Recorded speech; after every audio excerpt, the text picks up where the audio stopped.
fired up. Just do your thing here, bud. Nobody's any better at this than you are. Have fun, take a deep breath. Give him hell at the end. You like to? Fight like hell like we do every week. You are the best here. Brett, Be affirmative. You told me to get on. info. Ready. Ready. Go slow. Green, green, green. Lock it down, lock it down. I'm destroyed, and I just got drove through like 6 times on the 14th. What the f*** is he thinking? That is the stupidest thing I've seen in my career. Literally. Everything you described is accurate. Haven't even finished the second stage yet. Half the field's wrecked. Record. Hell yeah.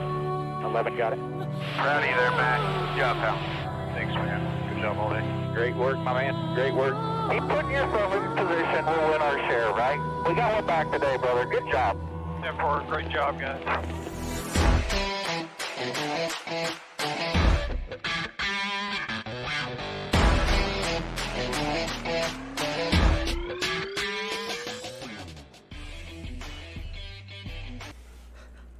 And welcome back. Week 6 on the NASCAR Cup schedule. We are headed to Atlanta for the Folds of Honor Quick Trip 500. Another high banked, high tire wear race where tires will be at the ultimate decider of the race, including skill. But tires will be at a premium. Anytime there's a caution, you will probably see everyone come in and take tires unless they happen to be a lap down or on some stupid strategy, because not getting tires even 2 laps in, they just get destroyed. So we will look at drivers here in a second. How did your weekend go last weekend? This video hopefully will be a little quicker than most because I was out of town all week and did not have a chance to do a ton of prep, but did do all the prep that I needed to do for the driver by driver breakdown. But as far as videos and things of that nature, I did not get a chance to do it. So some people might be happy and we get straight to it. But once again, shout out to Comics for Bruno for the funny cartoon of the Arizona race last weekend, where we saw Martin Truex win in pretty dominating fashion. He was not somebody I had looked at being a dominator, but he was the dominator for the race, and if you didn't have him in your lineup, you didn't finish at the top, that's for sure. But you could still have finished somewhere in the middle and won a little bit, and I did. Enough to break even. But let's get down to the driver by driver breakdown. As I said, Atlanta Folds of Honor Quick Trip 500. It is a 1.54 mile track at 24 degrees in the banking, so not as steep as the super speedways, but one of the steeper tracks that they go to. The race length is 325 laps. Dominator points, there's 227.5. Lap led is 81.25, and fast laps will equal 146.25. And once again, it's 0.25 per fast lap. No, I'm sorry, 0.45 per fast lap and 0.25 for each lap led. So let's get into our driver by driver breakdown. Of course, we always start at the top. The highest priced driver this week is Kevin Harvick.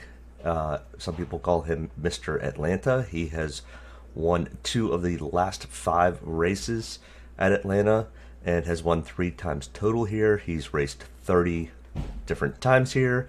He'll be starting 7th, so there will be a little bit of PD upside and a little bit of safety net if he doesn't quite happen to win the race.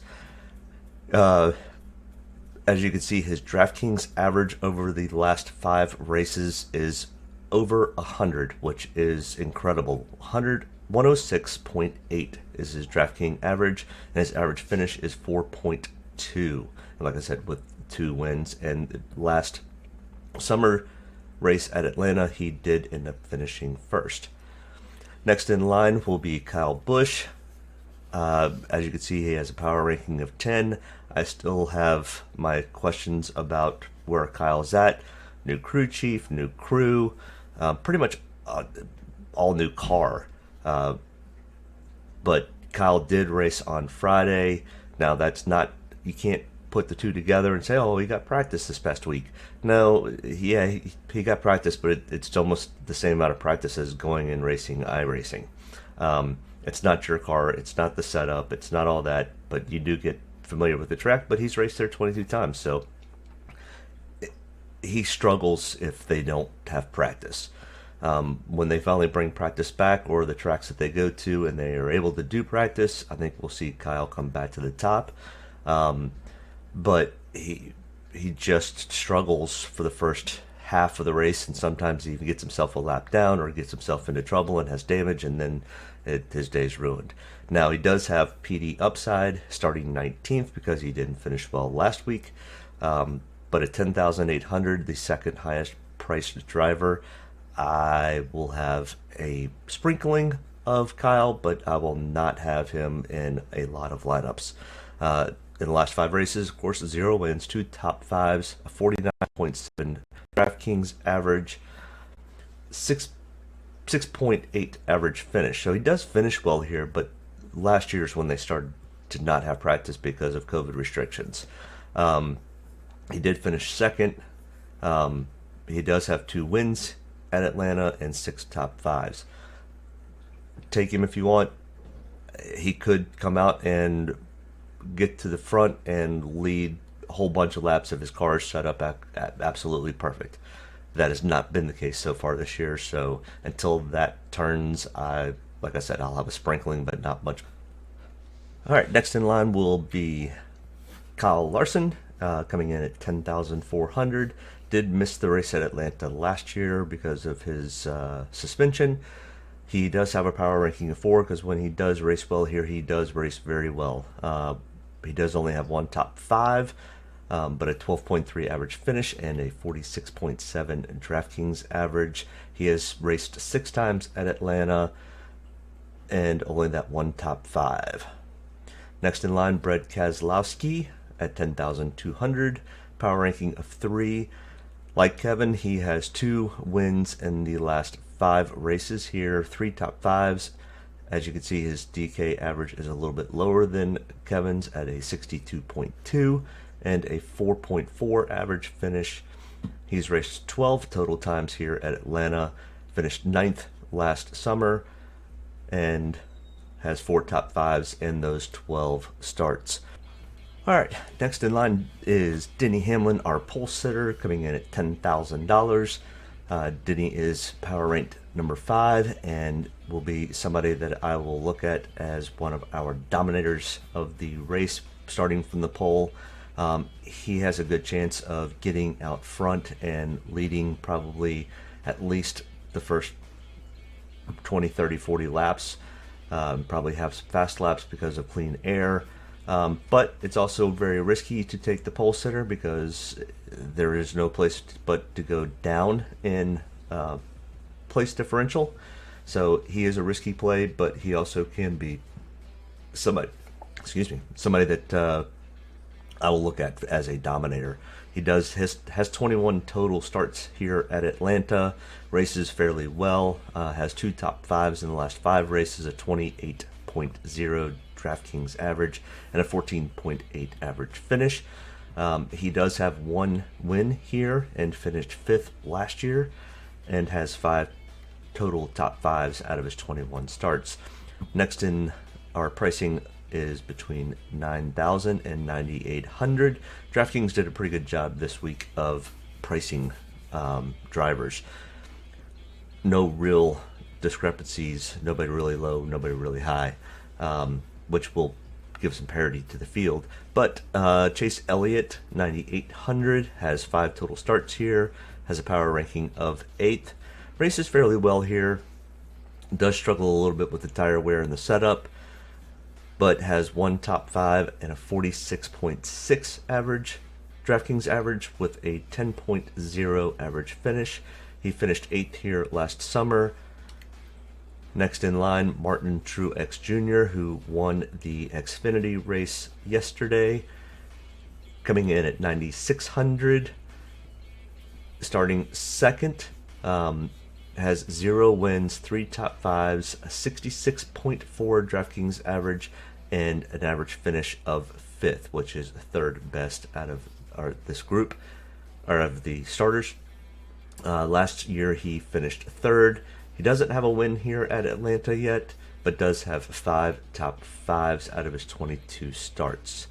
Joey Logano, power ranking of 6, coming in at $9,400, starting third.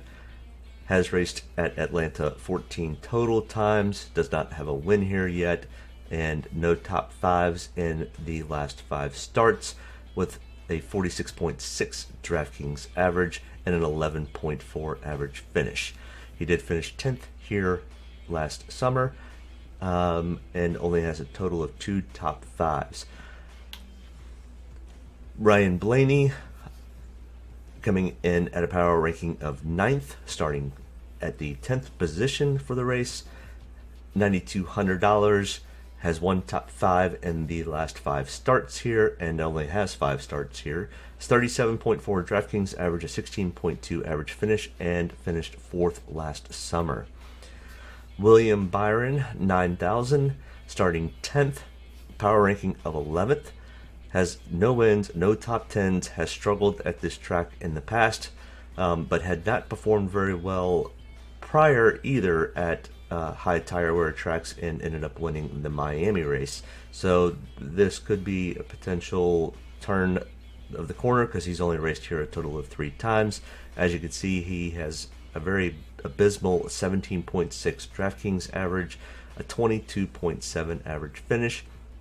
Last summer he finished 25th here, and that 3 top 10s is incorrect. I'm not going to go back and fix it. But next in line from 8,100 to 8,800, Alex Bowman, starting 14th, is priced at 8,800, power ranking of 16th. He has struggled here at Atlanta, has an average finish of 15.7 in his last 5 starts, and a 26.9 DraftKings average. Last race here he finished 16th, no wins, and only 1 top 10. Probably be staying away from Mr. Alex Bowman. Austin Cindric is another new driver coming up from the Xfinity Series, not running full time this year. Has a power ranking of 17th, has no starts in the Cup car here.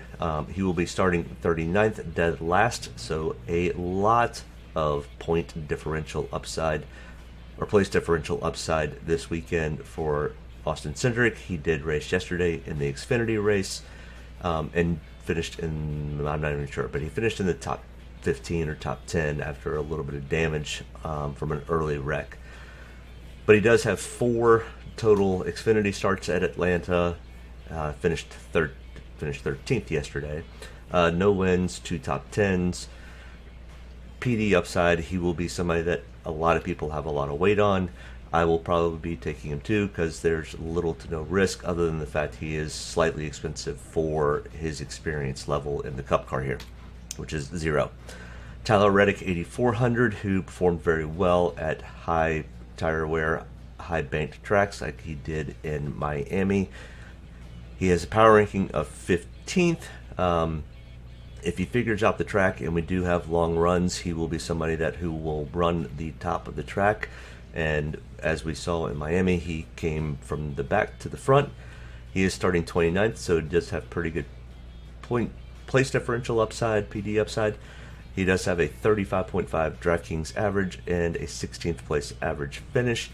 He does have 1 top 5 here in Xfinity with his 2 starts. Kurt Busch, power ranking of 7, $8,300, is starting 11th, has 29 total starts here at Atlanta, a 35.5 DraftKings average, 16th place average finish. And I doubt those are the same. God, I really screwed this up. I got in late last night, sorry. So that may not be right. Let me pull that stat up real quick. Hold on and make sure. We have got Kurt Busch. has an average finish of 5.6 and a 50.8 DraftKings average here in the last 5 races. So, sorry about that. Copied and pasted wrong, but I'm not going to go back and fix it right now. So we'll continue on. And he has 3 total wins here out of his 29 starts. He performs very well. A little bit of PD upside, starting 11th, not much, but somebody who's typically raced very well at Atlanta, and his price tag is fairly good. I will probably have a little overweight on Kurt Busch.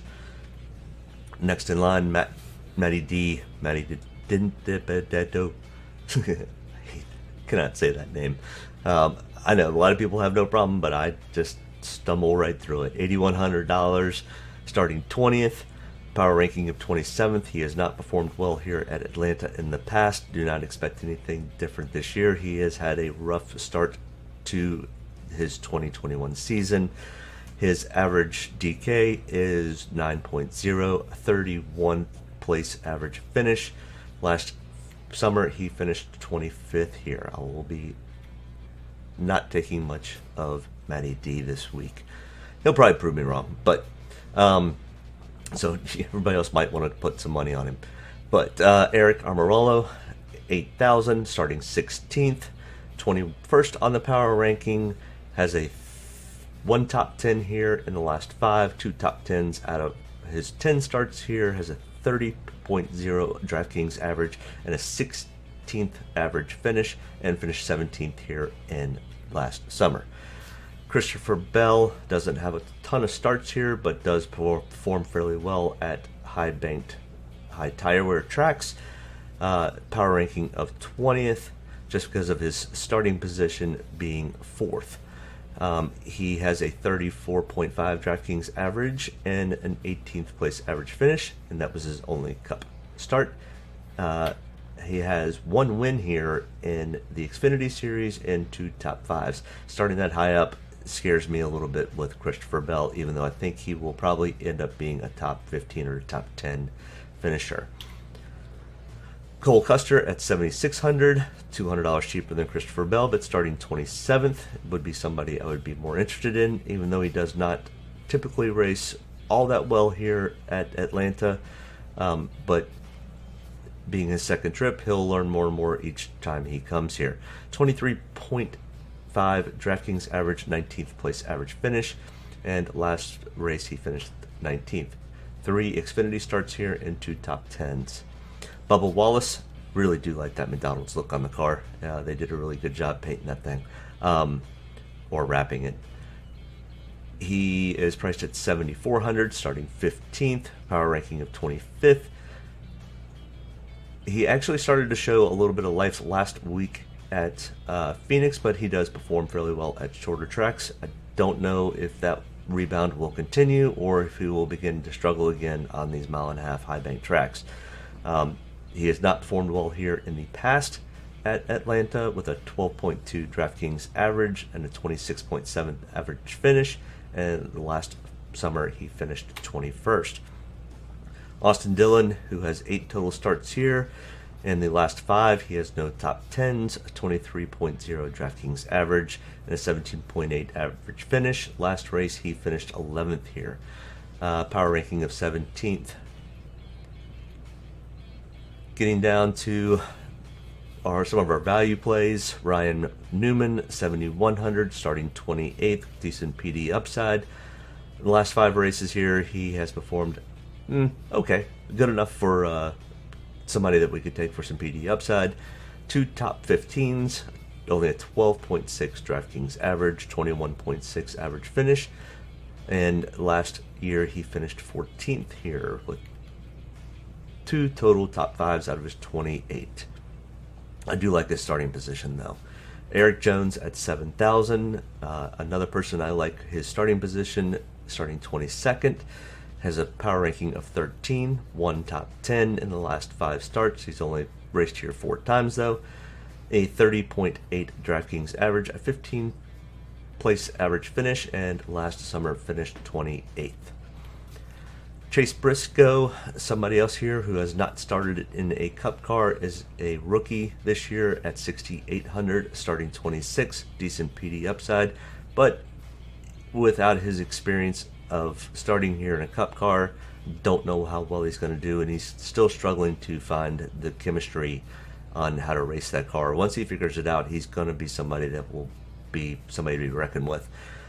So a power ranking of 29th, I may have a smidge or scattering of Mr. Briscoe, but in his 3 Xfinity starts here, he has a 42.6 DraftKings average finish and a 13th average finish, and finished 9th last time the Xfinity cars here raced here last year. Ross Chastain, one of the first drivers I will not have any interest in, 6,600, has raced here twice. Has a average finish of 30.5 and only 14 DraftKings points. Daniel Suarez, 6,500, has raced here 4 times, is starting 25th, so a little bit of PD upside potential here. 21.8 DraftKings average, 19.3 average finish. Finished 31st here last year, but that was in different equipment and a lower funded team. Next in line, Ricky Stenhouse Jr., starting 12th, power ranking of 14th, 25.3 DraftKings average, a 14.0 average finish. He's raced here 8 times and finished 13th last summer. Michael McDowell, our Daytona 500 winner, 6,100, starting 18th, probably about where he should be starting. Has a 22nd power ranking. His average finish here is 29.4. He has raced better this year. May have a scattering of Mr. McDowell. As we can see, his last 5 races has been a 10.2 DraftKings average and a 29.4 average finish. Chris Buescher, $6,000. He is somebody that I will potentially have a decent amount of interest in, starting 17th. As we remember, at Miami, he came out and led a bunch of laps at the beginning of that race and ended up being somebody that was either in the optimal lineup or just right outside the optimal lineup. He's raced well here in the past. He has a 25.0 DraftKings average and a 21.6 average finish, but has very much improved over the last year or two. So last year he finished 22nd here. Ryan Preece at 5,800, starting 23rd, has only started here twice.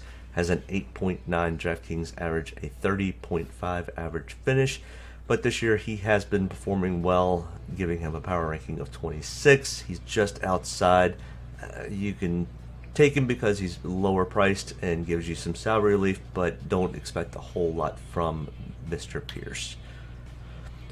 Justin Haley, somebody I will not be taking much of, has 0 starts here in the Cup car, but 3 Xfinity starts, and all 3 he did finish in the top 10. So he does know how to drive the track. He just is brand new to this car and in a less funded team, so it will be a struggle. And starting 26, I really don't like his starting position. Getting to the last 2 drivers that I might have a smidgen of is Anthony Alfredo at 5,500 for salary relief, starting 32nd. Does not have any Cup starts here. Has 1 start here in the Xfinity Series and finished 10th. Salary relief, he might be somebody that you could have. His PD upside is there. And Corey LaJoie will be the last of the group, and I do like his Folds of Honor car. And if you're ever looking for a charity to give to, that is a great charity. They give scholarships to families of soldiers who were lost in battle or while on duty. Corey LaJoie, 5,300, starting 30th, decent PD upside here. He does have an average finish of 30th and only a 10.2 average finish, but he's in better equipment this year than he was last year, where he finished 27th. And now for the guys I will not have any interest in, and they don't finish in the optimal lineups. James Davidson, 5,100, has 0 starts here, starting 34th. Joey Gase at 5,000 has 1 start here and finished 38th. Timmy Hill has started twice here. He's 4,900, starting 38th. he has almost no place to go but up. But he has tendencies to finish there or worse. His average finish is 39th. Let's go. Josh Bilicki, 4,800, starting 37th. Last year finished 34th, and his best finish one time in Xfinity is 34th. Quinn Hoff at 4,700, starting 35th, 12 DraftKings average and an average finish of 32. BJ McLeod, 4,600, starting 31st, average finish of 32nd. As you can see, that's why there's just no, these guys don't have any value at all.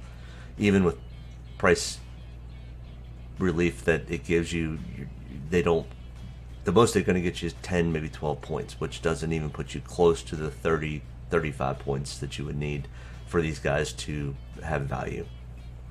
Cody Ware, 4,500, starting 33rd.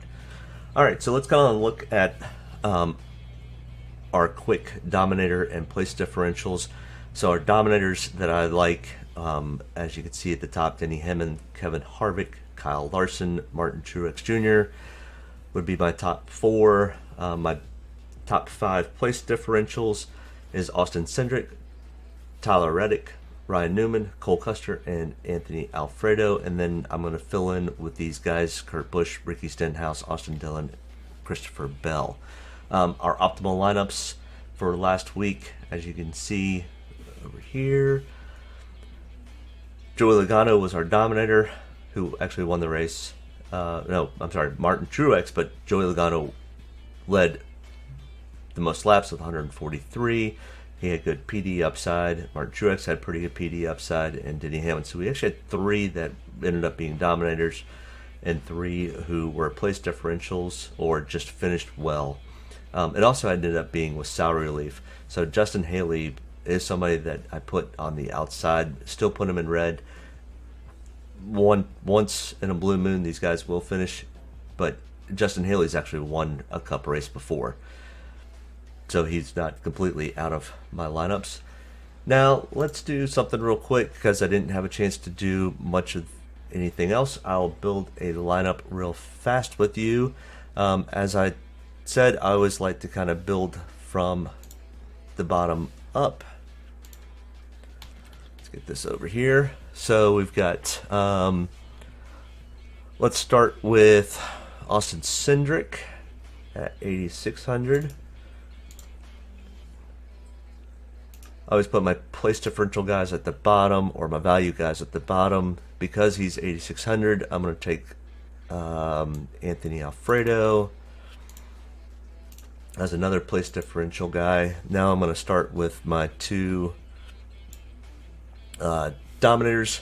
I'm going to take Denny Hamlin, plug him in, because I think he'll lead at least the first half of the race, and because of his pit selection.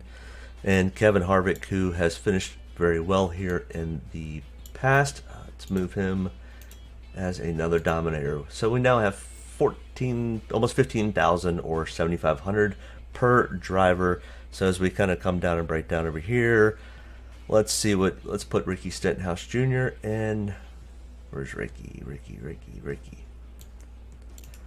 So we copy, move him over here, and that leaves us 8,600, which gives us enough room for Kurt Busch, who I really do like this week. Copy and paste. That left us $300, and we have an average starting position of 12.5. So we've got some PD upside with Austin. Anthony Alfredo is not starting 5th. What? Oh, it's because I copied from over there. Anthony Alfredo. Copy. All right, 17th is our total average. 2 place differential guys, 2 middle of the pack guys, and 2 guys that potentially would dominate here. So that would be kind of a lineup that I would look at, and I have $300 left over. And once again, if we go back to our optimal lineups, we had $100 left there, $500 left there, 200. So we're not maxing out, but we are getting in the upper using most of our money, except for at Daytona and Talladega, which always seems to be the case. So that's kind of how I build the lineups, and that's all I have for you this week. I have a baseball game to run to and watch my little man play. So it started 5 minutes ago, so I'm getting out of here. You guys, good luck this week. Make sure you like, subscribe, share this video with anybody that you think might be interested in this content. And always let me know, give me some feedback, make some comments at the bottom. Let me know if there's something you'd like to see. Have a great Sunday, everyone, and good luck.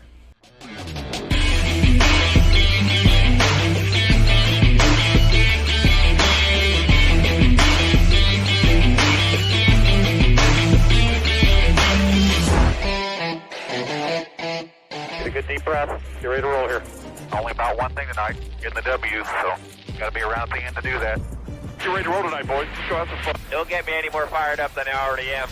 All the way to the checkered. You are fine. Nobody's got to run. Checker time, baby! Hell yeah! Proud of you there, man. Good job, pal. Thanks, man. Good job all day. Great work, my man. Great work. Keep putting yourself in position. We'll win our share, right? We got one back today, brother. Good job. Great job, guys. Excellent work, my man. Excellent work. Thank you. Man, that's awesome. Set out with a goal, we got it here, bud. Thank you very much. Really proud of you, man. Drove your butt off tonight. We had the fastest car here, bud. Probably killed our deal there. Just feel like I gave one away. Yeah, boys. Way to rebound. Great job. Great job, bud. Really good job. Appreciate you hanging in there with us all weekend. What a weekend. Good job. Thank you.